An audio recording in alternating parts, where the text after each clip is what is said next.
Sa isang bayan sa silangang bahagi ng Visayas ay may natatanging kwento ng kababalagan. Ayon sa ating tagapakinig, maraming kababalagan ang nagaganap sa kanilang bayan noong mga panahong iyon. Ngunit may isang pangyayari na tumatak sa mga tao roon na hanggang sa ngayon ay naisasalin pa sa kanilang mga anak. May mag-asawa na payapang namumuhay sa bandang kabukiran, Sinuling at Sisiling. Ilang taon na rin silang nagsasama bago nabiyayaan ng anak. Nang magdalang tao si Siling ay talaga namang naging maingat sila dahil sa matagal nilang hinintay at dinasam iyon. Nang sumapit ang takdang araw ng panganganak ni Siling, sa unang pagkakataon pa lamang na dumaing ito ng pananakit ng kanyang tiyan, ay agad nang sinundo ni Nuling ang kilalang kumadrona sa kanilang lugar. Sa di maipaliwanag na pagkakataon, habang binabaybay niya ang daan papunta sa bahay ng nasabing kumadrona, ay bigla na lang bumuhos ang napakalakas na ulan na sinasabayan pa ng malalakas na pagkulog at pagkidlat. Napatingala si Nuling sa langit at nagpasalamat. Para sa kanya ay itinuturing niya iyong biyaya na mula sa langit. Ngunit nang kasalukuyan ng nanganganak si Siling, ay hindi iyon naging madali para sa kanila. Abot-abot ang kabang nararamdaman ni Nuling para sa kanyang asawa at anak. Walang sandali na hindi siya umusal ng panalangin. Patuloy niyang ipinagmakaawa ang kaligtasan ng kanyang mag-ina na sana ay malampasan nila ang pagsubok na iyon. At nabaling na bigla ang kanyang paningin sa kumadrona at kay Siling na magkaroon na ng kasagutan ang kanyang mga panalangin. Nang sa unang pagkakataon ay kanyang marinig ang pag-iyak ng bagong luwal nilang sanggol. Mabilis na lumapit si Nuling upang tulungan ang kumadrona at sabik siyang masilayan sa unang pagkakataon ang kanilang anak. Matapos na maputol ang pusod at mabalot sa lampi ng bata, ay ibinigay na ito ng kumadrona kay Nuling. Wala siyang mapagsidlan ng kanyang saya ng mga oras na iyon. Tatayo na sana ang kumadrona nang biglang muling dumaing si Siling. Kung kaya, napabalik ang kumadrona. Sinilip nito ang kanyang puwerta at laking gulat niya nang makita ang isa pang iluluwal ni Siling. Napasigaw ito at nasambit ang katagang ahas. Sinabihan niya si Siling na patuloy umiri at ilang sandali lang ay nailuwal na rin nito ang isa pang nagmula sa kanyang sinapupunan. Nabalot ng sindak ang kumadrona habang sila Siling at Nuling naman ay punong-puno ng pagtataka. Hindi sila makapaniwala na kambal ang isinilang ni Siling, na ang isa ay hindi tao kundi isang ahas. Nang mahimasmasan ay napasigaw si Siling at pilit na ipinapalayo ang ahas sa kanya. Hindi niya matanggap na kanya ring anak iyon, na kanya pa nga iyong ipinapatapon. At nakiusap sa kumadrona na kung maaari ay ilihim ang tungkol doon, pagkat ayaw niya mag-isip ng masama ang kanilang mga kababaryo sa kanya. Lumipas ang mga araw, buwan at taon, na ang buong akala ni Siling ay kanya nang nalampasan at tuluyan nang naibaon sa limot ang ukol sa hindi karaniwang pangyayari ng kanyang panganganak. Ngunit lingid sa kanyang kaalaman ay itinago pala ito at inalagaan ng kanyang asawang si Nuling. Tinanggap ni Nuling ang misteryong iyon at kinilalang biyaya pa rin na nagmula sa langit ang pagkakaroon ng kambal na ahas ng kanilang anak na si Celia. At kinikilala niya ring anak ito. Kaya kung gaano niya kamahal si Celia, ay ganun din ang iniukol niya kay Nelia. Iyan ang napili niyang ipangalan sa kakambal ni Celia. Minsan, nang nagwawalis si Siling sa likuran ng kanilang bahay, ay naisipan na rin niyang linisan ang kanilang kamalig. Dahil doon ay nalaman ni Siling ang ukol sa lihim ng kanyang asawa. Napuyos ito ng galit at winasak ang kulungan ng kambal ni Celia. Nang makaharap nito si Nuling ay katakot-takot na panunumbat ang natanggap ng kanyang asawa mula sa kanya. Nangatwiran si Nuling at sinabing pareho nilang anak silang dalawa. Ngunit hindi talaga iyon matanggap ni Siling. Kung ano-anong masasakit na salita ang ipinatungkol nito kay Nelia. Isang gabi, napansin na lamang ni Siling na inaapoy ng lagnat ang kanilang anak na si Celia. 3 taong gulang noon ang bata. Nagpainit siya ng tubig at kanyang pinunasan ang anak. Nang dumating si Nuling ay agad niyang sinabi na may sakit ang kanilang anak at kailangan niyang sunduin ang manggagamot. Kaya, mabilis na tinahak ni Nuling ang madilim na daan at pinuntahan si Tandang Uste. Samantala, binantayan ni Siling ang kanilang anak. Hindi bumababa ang lagnat nito. Sa pakiramdam pa nga niya ay tila lalo itong umiinit. Nang bigla na lamang naramdaman ni Siling ang isang malakas na hangin na umihip sa kanilang bubungan. Ipinagtaka niya kung ano iyon. Sa takot ay natawag niya ang pangalan ng asawa at inalam kung nariyan na ba ito. Ngunit malalakas na yabag ang kanyang narinig na nagmamadali at papalapit ito sa kanilang dingding. Na di nga nagtagal ay sunod-sunod na pagkaluskos naman ang pumalit na para bang tinutuklap iyon. Sumigaw si Siling at humingi ng tulong. Maya-maya ay narinig niya ang tunog ng isang baboy na di nagtagal ay napalitan ng isang taong tila humihingal sa silong ng kanilang bahay. Mabilis na tumayo si Siling at tinungo ang kanilang kusina kung saan naroon ang gamit niyang itak. Pagbalik niya ay napasigaw siya ng ubod lakas nang kanyang makita ang mabalahibong daliri na nakalusot na sa siwang ng kawayan nilang sahig. Mabilis niyang hinugot ang itak at tinaga niya iyon, pero hindi niya tinamaan. Nang mabilis na alisin ng nilalang ang kanyang mga daliri na nakakapit sa sahig, naging tila mas agresibo pa iyon na para bang sabik na sabik. Kanyang sinipat kung nasaan ito banda at nang maisiguro ang kinalalagyan nito ay kanya nang inilusot ang itak at tinusok iyon. Ngunit laking gulat niya nang hindi na niya magawang mahugot pa iyon. Namuwersa siya upang makuha ang itak, ngunit bigla siyang natumba nang biglang bitawan iyon ng nilalang na nasa silong. At narinig niya ang tinig noon na nasaktan. Umatungal ang nasa silong at nasundan ng mga pagkalabog na tila nagmamadali itong makalabas mula roon. At ilang sandali lang ay nagmulat na ng mata ang batang si Celia. Nang hipuin ni Siling ang noo nito, ay humupa na ang lagnat ng bata.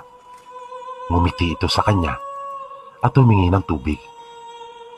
Nang tatayo na si Siling para pumunta sa kusina, ay may naaninagan siya sa kanilang silong na tila kumikintab. Kaya, dala ang lampara ay bumaba siya at sinilip iyon. Hindi nga siya nagkamali. Tama ang kanyang kutob. Iyon ay ang kakambal ni Celia. Hindi malaman ni Siling kung ano ang nangyari sa kanya. Biglang lumambot ang kanyang puso para sa ahas. Nakita niyang dahan-dahan itong lumapit sa kanya. Lumuhod si Siling at iniunat ang kanyang bisig. At animoy sabik ang sawa na gumapang doon. Inilapit ni Siling sa kanyang dibdib ang ahas at hinagkan niya ito. Akala mo ay tao namang inihilig din ng sawa ang kanyang sarili sa ina. Sinabi ni Siling sa mahinang tinig na, "Salamat anak." Binitawan na niya ito at kumuha na siya ng tubig para kay Celia. Pagbalik niya sa silid, ay nakita niyang naroon na ang ahas sa tabi ni Celia at magkaharap ang kanilang mga mukha na ang isang kamay pa nga ni Celia ay nakaakap sa kanyang kapatid. Nang dumating si Nuling ay kasama na niya ang manggagamot. Sinuri nito si Celia at nakita niyang may gusto ngang umaswang dito. Kasama rin na lumabas sa pagsusuri ng matanda ang kakambal na ahas ni Celia. Kung kaya sinabi pa nito na mabuti na lamang daw at may ahas sa silong ng kanilang bahay na tumuklaw sa aswang. Kung kaya hindi na nito nagawang maipagpatuloy pa ang masamang balak sa bata. Lumipas pa ang ilang taon. Magkasama nilang inalagaan at pinalaki ang kambal. Habang tumatagal ay kanilang napapansin ang mga kakaibang katangian ni Celia na wala sa mga karaniwang bata. Sa bawat araw ay masaya ito, nakasama at kalaro ang kanyang kakambal. Minsan nang isama nila sila sa bukid, ay nagulat silang mag-asawa nang kanilang makita ang ilang mga ahas na naroon sa payag na pinag-iwanan nila sa magkapatid. Kung kaya dahil doon, ay hindi talaga nila maikakaila ang kakaibang kakayahan ng magkapatid. Natuklasan din nila na may kakayahan si Celia na mapagaling ang mga natuklaw ng ahas. Napatunayan nila ito nang minsang nasa bahay sila ng mga magulang ni Siling at may humingi ng tulong sa lolo ni Celia nang may matuklaw ng ahas. Sumama si Celia. Nagulat sila nang nilapitan nito ang natuklaw at hinagod lamang nito ang hita ng lalaki pababa sa binti kung nasaan ang kagat ng ahas. At nakita nilang lumabas ang dugo na pinaniniwala ang may kamandag. At bumuti na ang lagay ng lalaki. Nang lumaon ay hindi lamang mga natuklaw ng ahas ang kaya nitong gamutin. Nang 9 na taong gulang na si Celia, ay nagulat na lamang silang mag-asawa nang umuwi ito na nakasabit sa kanyang leeg ang kakambal at may dalang iba't ibang uri ng halaman at ugat ng mga punong kahoy. Itinabi niya ang mga dahon ng halaman, samantalang ang mga ugat naman ay ipinakisuyo niya sa ama na tadtari ng pino at inilagay iyon sa isang bote. Nagpagawa din siya ng langis sa kanyang ina at inilagay niya iyon sa bote kasama ng ugat ng mga punong kahoy. Tinanong nila si Celia kung para saan ang mga iyon. Sinabi nitong makatutulong daw iyon ng malaki sa mga taong may sakit at mga napapakialaman ng mga hindi nakikita. Mabisa din di umano iyon sa mga kinukulam at binabarang. Nang tanongin nila ito kung paano niya nalaman ang lahat ng iyon, sinabi niyang tinuturuan siya ng kanyang kakambal na si Nelia kung ano ang mga dapat niyang kunin at kung ano ang kanyang mga dapat na gawin. Hanggang sa unti-unti nang nakilala si Celia sa kanilang baryo at hindi nagtagal hanggang sa buong bayan na dinadayo pa nga sila pagkaminsan ng mga taong nangangailangan ng panggagamot. Nasaksihan nila ang mga ginagawang pagpapagaling ni Celia laking pasasalamat nila dahil sa kahit ganun lamang ang kanilang pamumuhay ay nagagawa naman nilang makatulong sa kanilang kapwa. Ngunit hindi nila akalain na ang kakayahan palang iyon ng kambal ay maglalagay sa kanilang mga buhay sa panganib. Dahil sa pagiging tanyag ni Celia at ng kanyang kambal, ay pinag-interesan ito ng mga tulisan. Isang araw iyon na ang tanging naiwan sa kanilang tahanan ay ang kambal at ang kanilang ina, habang sinuling naman ay abala sa pag-aararo sa kanilang bukid. Malayo pa ay nakita na ni Siling ang mga paparating na lalaki. Ang buong akala niya ay makikiinom lang ang mga ito. Kung kaya naman wala sa loob niya na agad niyang pinatuloy at malugod na tinanggap ang mga ito sa kanilang bakuran. Matapos makainom ay walang sabi-sabing hinawakan si Siling ng dalawang lalaki sa magkabila niyang kamay at iniutos ng isa at sinabing, "Sige, kunin niyo na." Na agad naintindihan ni Siling ang tunay na pakay ng mga ito. Kung kaya, sumigaw siya at sinabihan ang mga anak na tumakas. Mabilis na pumasok ang tatlong lalaki sa loob ng kanilang pamamahay. Ngunit agad ding lumabas at sinabing wala doon ang kambal. Hinarap ng pinakapinuno ng mga tulisan si Siling at tinanong kung saan naroroon ang kanyang mga anak. At dahil sa hindi niya talaga alam kung nasaan ang mga ito, kung kaya iyon ang sinabi niya. Minsan pang tinanong ito ng lalaki. Sinabi ni Siling na hindi niya alam. At kung sakaling alam man niya, ay hindi niya iyon sasabihin. Tila na rin din naman kaagad ang lalaki sa kanyang mga narinig. At agad na sinampal si Siling. Maiksi ang pasensya nito at talaga namang mainitin ang ulo. Pero bigla na lang nabitawan ng isang lalaki ang kamay ni Siling nang may maramdaman siya sa kanyang binti. At nang kanyang silipin iyon, ay nakita niyang dumudugo na ito. Nakita nila ang sugat sa binti ng kanilang kasama, bunga ng pagkakatuklaw. Ngunit kahit anong hanap nila ay hindi nila makita ang ahas na may gawa noon.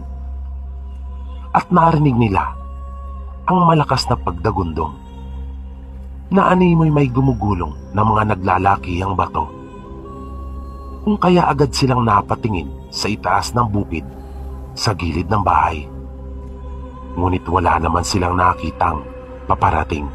Di nagtagal ay ang mga puno naman ang nakita nilang naggalawan ang mga dahon dahil sa malakas na pag-ihip ng hangin. Kung kaya napabitim na sa kamay ni Siling ang isa pang lalaki at nagsimula ng magtatakbo habang isinisigaw ng paulit-ulit ang katagang engkanto. At napatalon ang isa pa nilang kasama na hawak-hawak ang bintiri nito. Inilabas ng pinuno ang kanyang itak habang ang isa naman ay ikinasa na ang kanyang baril. Ngunit wala silang makitang ahas.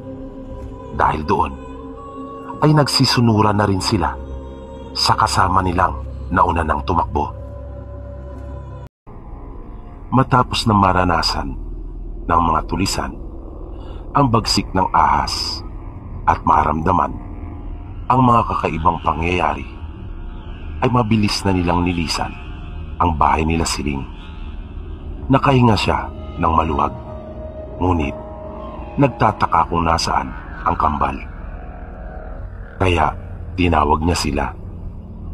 Hindi siya makapaniwalang halos nasa tabi lamang niya si Nelia, habang si Celia naman ay nakahawak sa isang puno na malapit lang rin doon. Nahiwagaan na siyang tuluyan nang magpakita na ang dalawa sa kanya.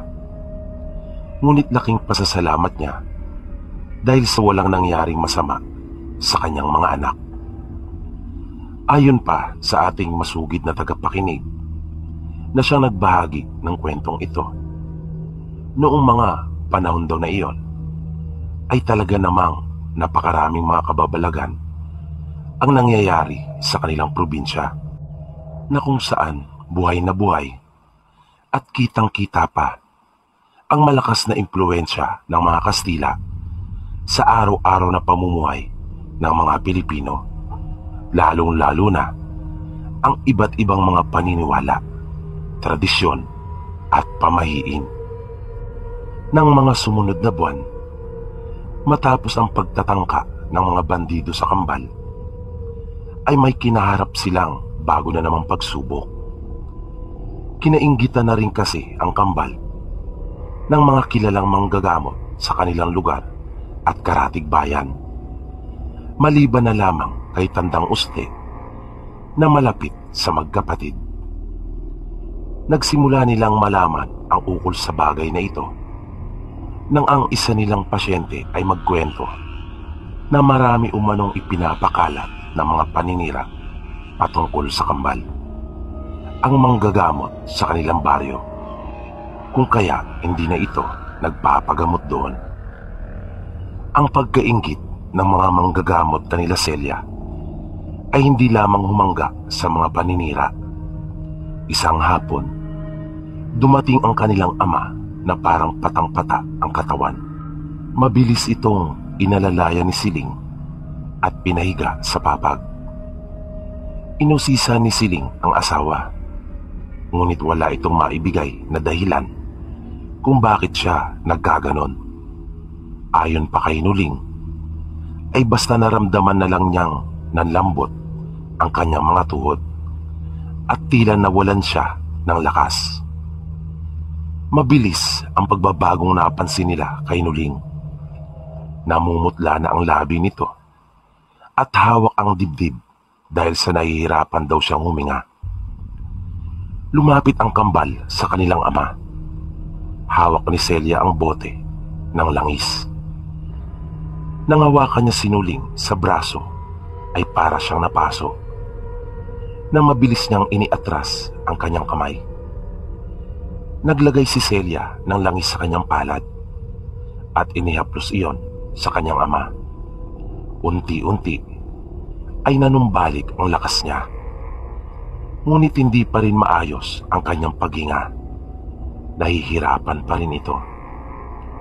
Kung kaya pinataob niya ang ama at itinaas ang suot nitong damit. Sinimulan niyang ilapat ang kanyang palad sa baga ni Nuling.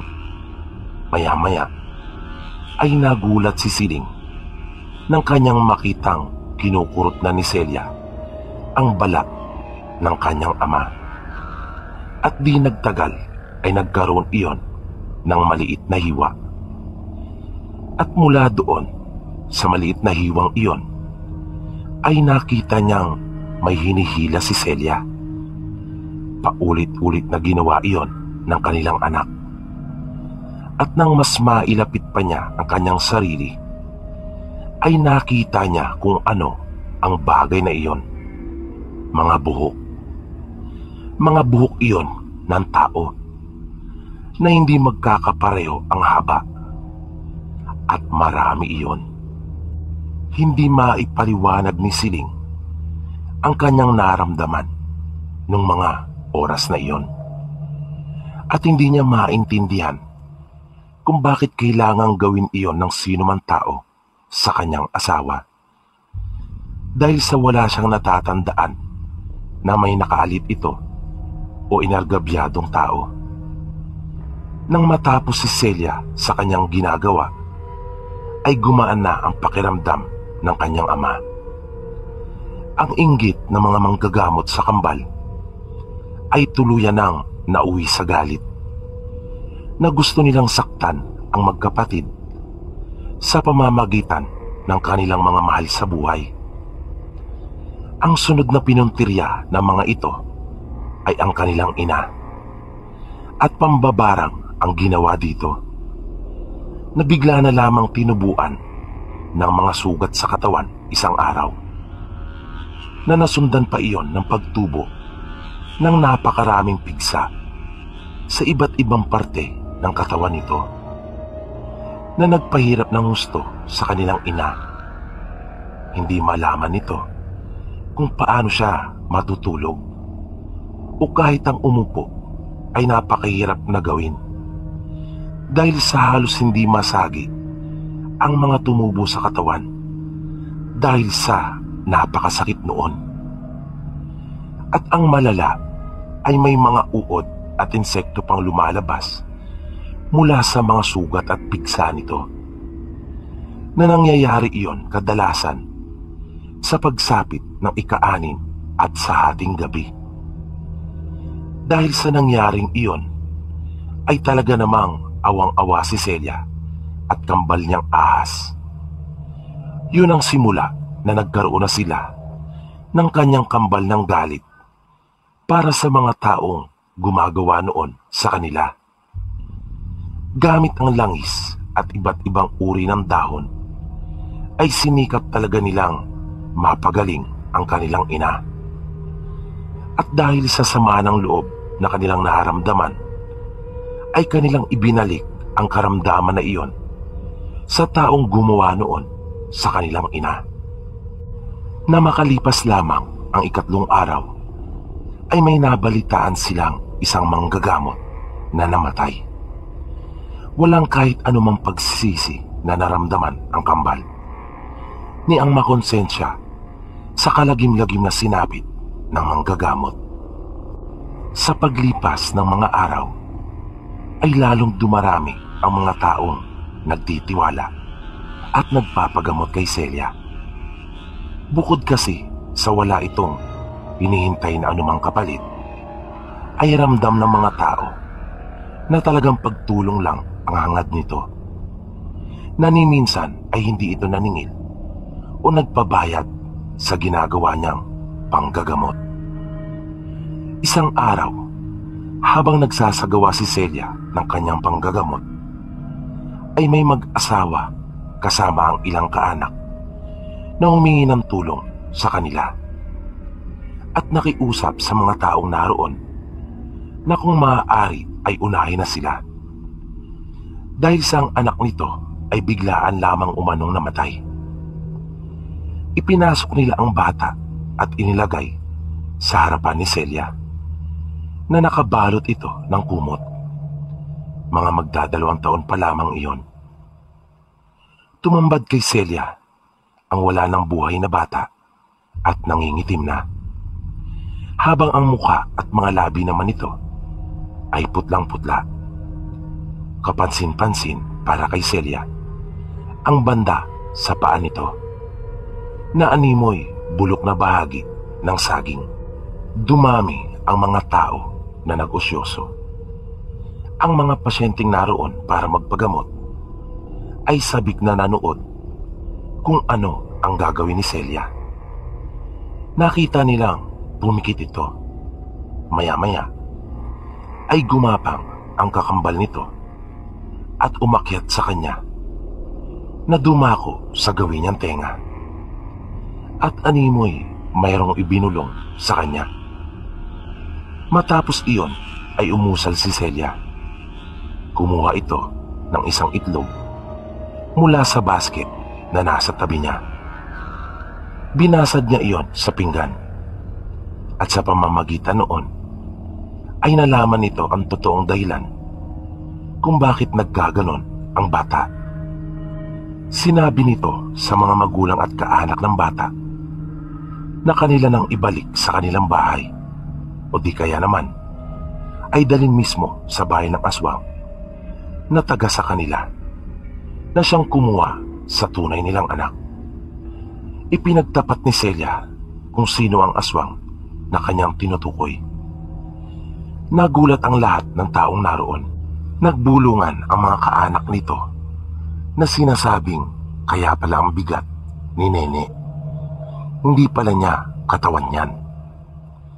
Matapos na makapagpasalamat kanila Celia, ay wala nang sinayang na sandali pa ang mga ito. Kinaumagahan ay maugong ang balita ukol sa pagkakabawi sa bata. mula sa aswang na nagawa namang makatakas matapos na sugurin ng mga magulang at kaanak ng bata ang bahay nito. Nagpatuloy si Celia sa kanyang panggagamot. Nung siya ay 18 anyos na, ay may nagpagamot sa kanya na isang lalaki na ang pangalan ay Efren. Kinulam ito.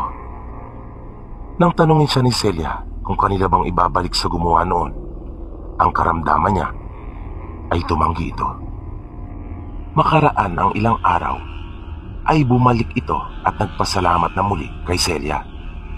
Kinabukasan, ay naroon muli ito sa kanila na matyagang pumipila at kung ano-ano lang ang idinadahilan nitong karamdaman para lang makausap siya.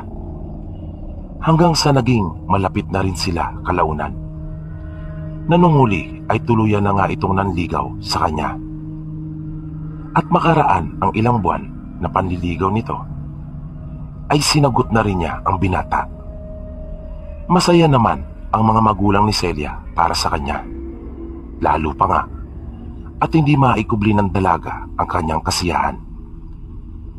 Ngunit ang kakambal niyang si Nelia ay iba ang sinasabi at ipinapahiwatig sa kanya na hindi naman iyon binibigyang pansin ni Celia.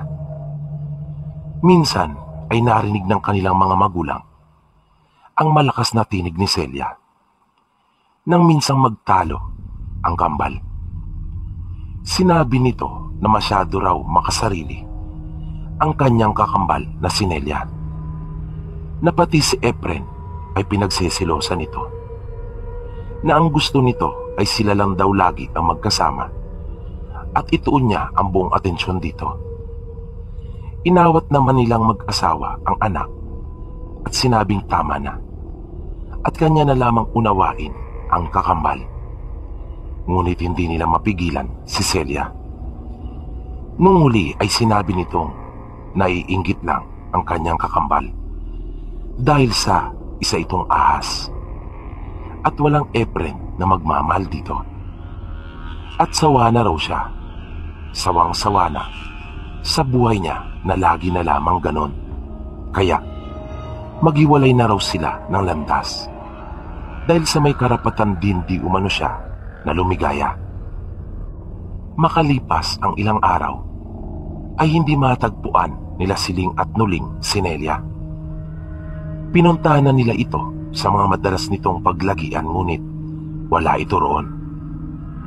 Nalungkot sila mag-asawa pagkat tuluyan na silang iniwan ng kanilang anak. Isang araw ay bumisita si Efren sa kanilang bahay. May dala itong manok at mga prutas. Niyaya sila nito na magluto para sa isang masarap na tanghalian. Nang matapos silang makaluto, ay masaya silang nagkainan. Pagkatapos kumain, kasalukuyan noong nagliligpit si Celia at ang kanyang ina ng kanilang mga kinainan. Nang marinig nilang dumaing ang kanyang ama, at nakita nila itong bumagsak na sa sahig ng kanilang bahay. Tinubuan ito ng napakaraming butlig sa katawan at nahihirapan siyang huminga. Maya-maya ay naramdaman na rin nila Celia at Siling na nanghihina sila at kinakapos sa paghinga. Tamang-tama naman, napapasok na ng kanilang bahay si Efren matapos na mag-igib. Sa mahinang boses ay humingi siya ng tulong at sinabi niyang tulungan sila. Inilapit ni Efren ang kanyang tenga sa dalaga at tinatanong ito kung ano ang kanyang sinasabi. Kung kaya inulit ni Celia ang paghingi ng tulong dito. Hawak-hawak ang isang tenga ay inilapit pa iyon ni Efren kay Celia at muling tinanong kung ano iyon at bigla itong tumawa ng malakas at sinabing na ipagiganti na rin niya sa wakas ang kanyang ina. Halata ang pagtataka sa mukha ni Celia, kaya sinabi ni Efren na siya lang naman ang nag-iisang anak ng manggagamot na bumarang sa kanilang ina na kanila umanong pinatay. At muli itong tumawa ng ubod lakas. Naging malinaw na kay Celia na ginawa lang pala talaga nito ang lahat para makalapit sa kanya nang sa ganon ay makapagiganti. Kinuha ni Efren ang itak ni Nuling at inilapit iyon sa mukha ni Celia at nagtanong na kung sino raw ang gusto niyang unahin ito. Tanging luha na lang ang naitugon ni Celia. Dahil sa halos hindi na sila makagalaw, ang kanyang mga magulang ay tuluyan na ring nawala ng ulirat. Nakita ni Celia na lumuhod si Efren sa tabi ng kanyang ina at iniangat na ang itak. Tumingin pa itong muli sa kanya at ngumiti ng nakakainsulto. Pagbalik ng atensyon nito sa kanyang ina, ay bigla na lamang itong napaigtad at napaupo sa sahig. Nang sunod-sunod itong tuklawin ni Nelia, magkakasunod naman na taga ang iginanti dito ni Efren. Nakita ni Celia na namilipit ang kakambal na ahas matapos tamaan ng taga. Ganun pa man ay patuloy na tinuklaw ni Nelia si Efren at hindi nito tinantanan hanggang sa manghina at bumula na ang bibig nito. Sa natitira namang lakas at buhay ni Nelia ay kanyang sinagi ang bote ng langis mula sa pagkakapatong nito sa itaas ng tukador. Nahulog ito at nabasag. Lumapit ito kay Celia at tila may ibinulong. Sinikap ni Celia na makainom ng langis mula sa natirang nagkalat sa sahig at sa mga bubog. Matapos na makainom ng langis, saglit lang ay naigalaw na niya ang mga daliri sa paa hanggang sa naikilos na niya ang buo niyang katawan. Mabilis din niyang inagapan ang mga magulang. Pinainom rin niya ang mga ito ng langis at nakita niyang nawala ng epekto ng lason sa kanila dahil nawala na ang mga pantal at butlig sa kanilang mga katawan. Ngunit di pa rin nagbabalik ang kanilang mga malay. Sunod naman niyang inasikaso ang kakambal. Ngunit kahit ano pang gawin niya dito, ay hindi na niya mapanumbalik ang buhay nito. Hindi na ito gumagalaw. Tuluyan na silang iniwan ng kakambal niyang ahas na si Nelia. Napahagulgol si Celia. Halos di niya matanggap ang pagkawala ng nag-iisa niyang kapatid. Matinding lungkot din ang bumalot kanila Siling at Nuling nang sila ay magkamalay at malaman ang sinapit ng isa nilang anak. Matapos iyon ay naisipan nilang lumipat. Nagpakalayo-layo sila dahil sa panganib na hatid ng iba pang mga manggagamot na may masama pa rin balak sa kanila. Nagsimula sila ng panibago at sinikap na mamuhay ng normal simula noon.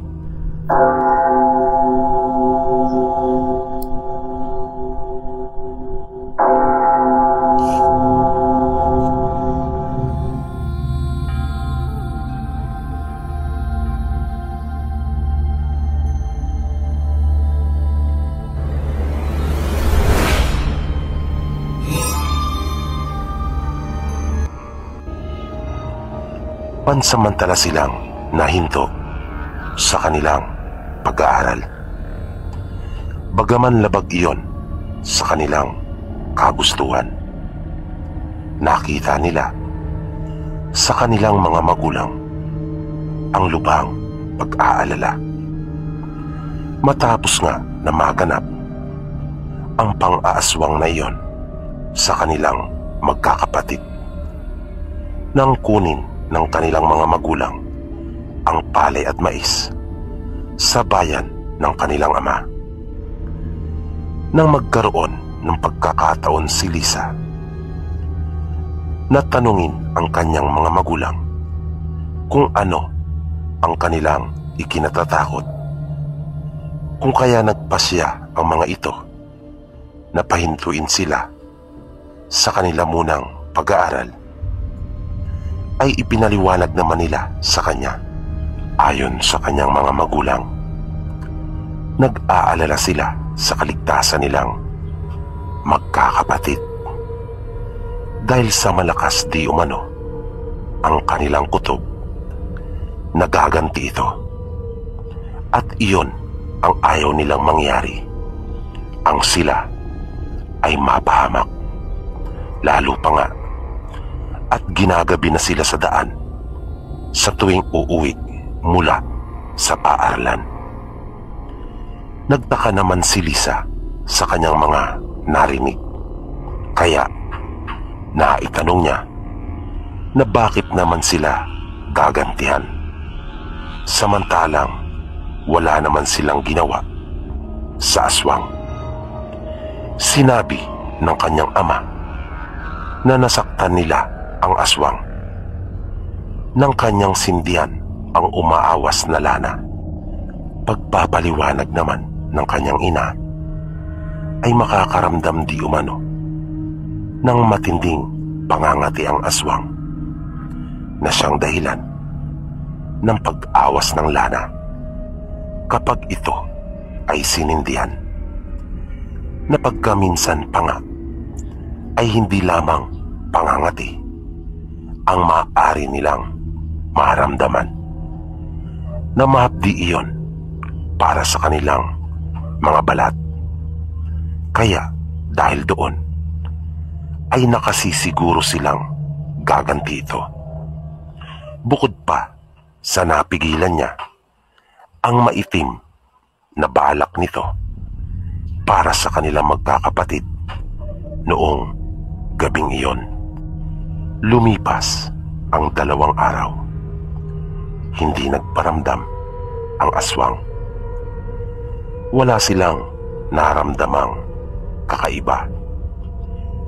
Nang sumunod na araw, tanda di umano ni Lisa ang araw na iyon. Noon ay Sabado. Tapos na silang mananghalian nang biglang dumating ang kanilang guro. Kinausap nito sila kung bakit hindi nakakapasok. Sinabi nilang marami silang gawain sa bukid at sila ay tumutulong na magkakapatid. Nang maging mapilit ang guro na alamin ang tunay na dahilan, ay wala nang nagawa pa ang kanilang mga magulang. Sila na ang nagpaliwanag at sinabi ang totoong dahilan.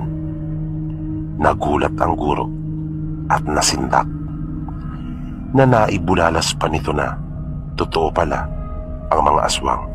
Wika nito. Binanggit ng kanilang ama ang ukol sa taga roon sa kanila na ilang linggo pa lamang na ililibing, na sinabi niyang usap-usapan din na iyon ay inaswang upang masuportahan ang kanyang ipinagtapat sa guro tungkol sa totoong dahilan ng hindi pagpasok ng kanilang mga anak, at upang bigyang tibay na rin ang paniniwala ukol sa pag-iral ng mga aswang sa kanilang lugar. Kinahaponan, nagpasya si Lisa na mangahoy kasama ang kapatid niya na sumunod sa kanya. Sinikap nilang bilisan dahil sa ang 2 kapatid lamang nila na bunso at ang pangatlo ang naiwan sa kanilang tahanan. Dahil sa nasa kanilang bukid ang ama at ina.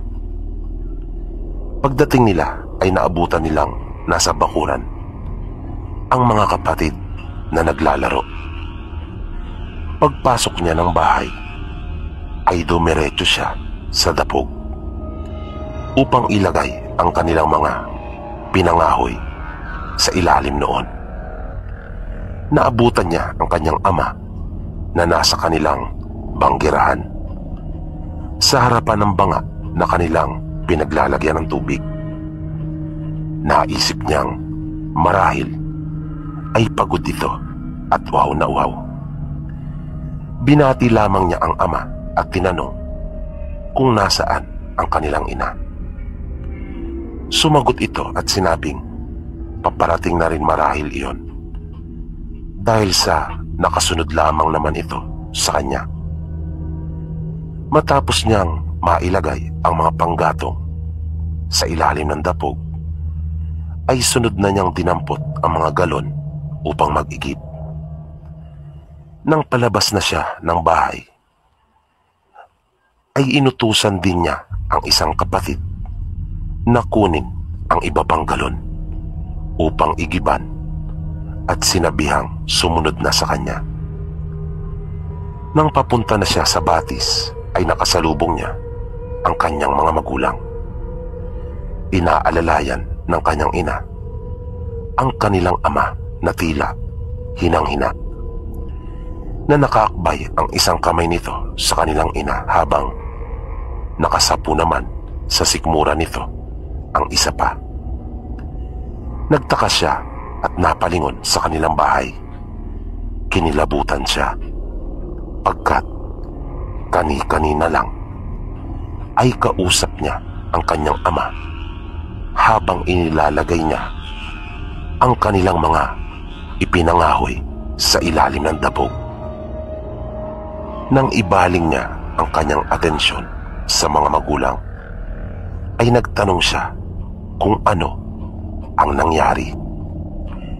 Sinabi ng kanyang ina na bigla na lamang umano nanakit ang sikmura ng kanilang ama at nanghina. Tumulong na rin siya sa pag-alalay sa ama hanggang sa maipasok nila ito sa kanilang silid. Namumutla na ang kanilang ama ng mga pagkakataon na iyon. Nagpaalam siya sa ina na sandali lang at kanya na munang itutuloy ang pag-iigib.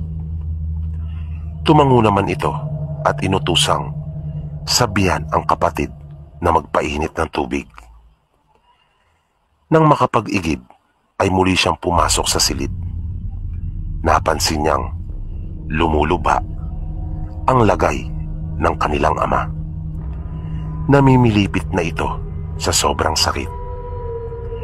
Inutusan siya ng ina na kunin ang lana. Nang dadamputin na niya ang lana na nasa itaas ng maliit na kabinet, ay nagtaka siya kung bakit basa ang paligid na pinagpapatungan nito. Nalata mong umawas iyon, kaya muli siyang nakaramdam ng matinding takot dahil sa isa lang ang indikasyon noon. May aswang na nagparamdam sa kanila. Nang iabot niya sa kanyang ina ang lana, ay inutusan niya ang mga kapatid na isara na ang pinto at mga bintana. Nang wala na ang mga ito sa tabi nila at tanging silang tatlo na lamang ng kanilang ama ang naroon sa silid, ay sinabi na niya sa ina ang kanyang mga natuklasan.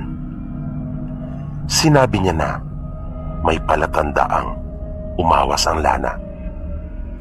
Ipinagtapat na rin niya ang tungkol sa pagpapakita ng kanilang ama sa kanya habang inilalagay ang mga panggatong sa dapog. Kinilabutan ang kanilang ina sa kanyang mga sinabi. Napaiyak si Lisa. Tinanong niya ang ina kung yung pagpapakita ba raw na iyon ng kanilang ama ay senyales na mawawala na ito sa kanila. Naiiwan na ba raw sila nito? Sumagot ang kanyang ina at sinabing hindi iyon isang signos, kundi isa iyong aswang na ginaya ang wangis ng kanyang ama.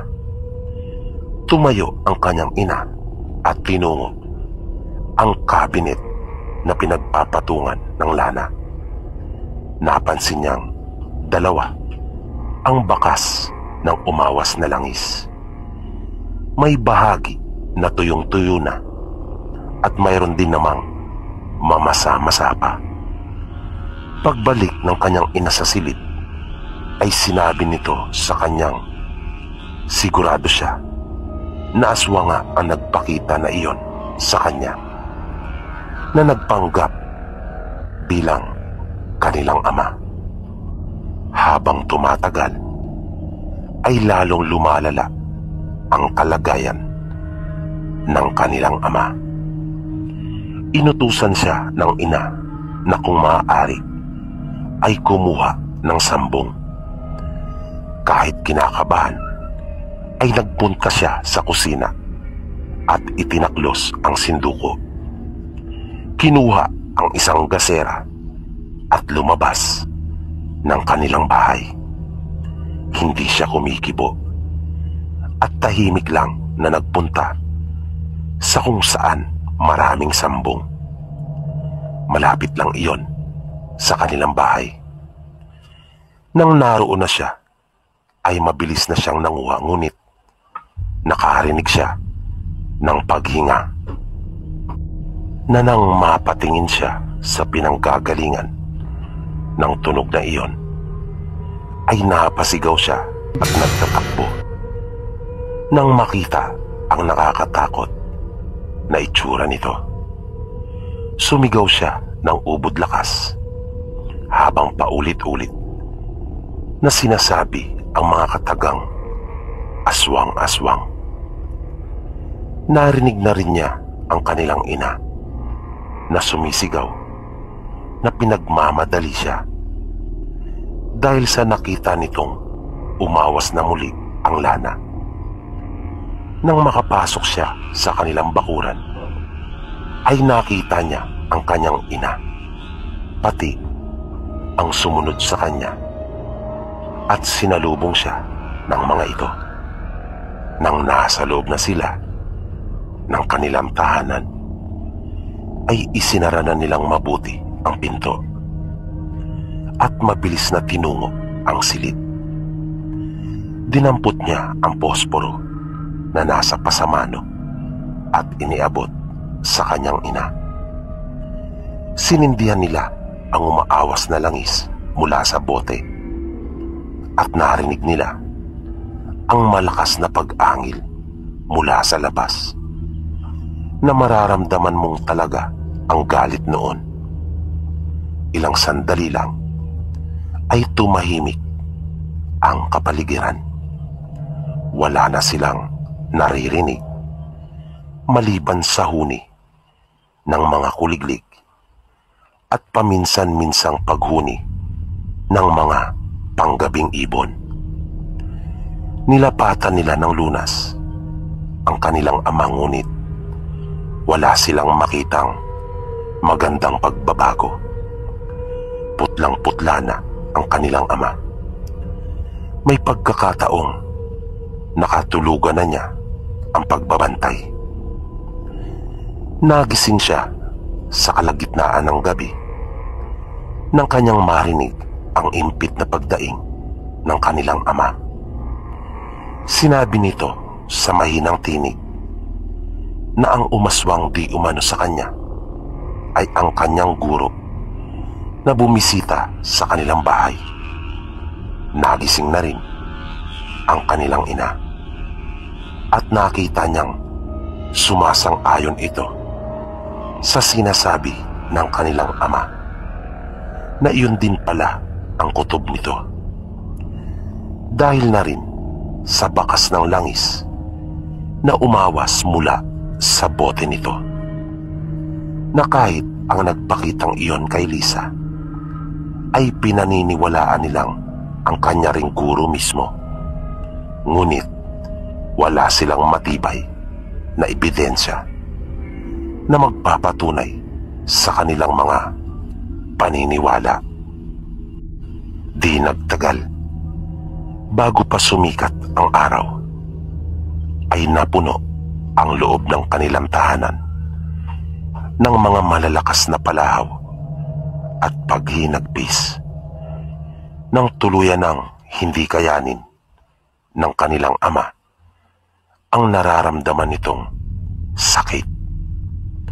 Kahit umiiyak, ay puno ang dibdib ni Lisa ng galit dahil sa nangyari. Hindi niya lubos maisip kung bakit nagawa iyon sa kanila, gayong payapa naman silang namumuhay at wala siyang matandaang nagkaroon ang kanilang mag-anak ng kaalit. Subalit wala siyang kakayahan para maibsan ang nararamdaman niyang galit dahil sa wala silang pinanghahawakang ebidensya maliban sa bakas ng umawas na lana.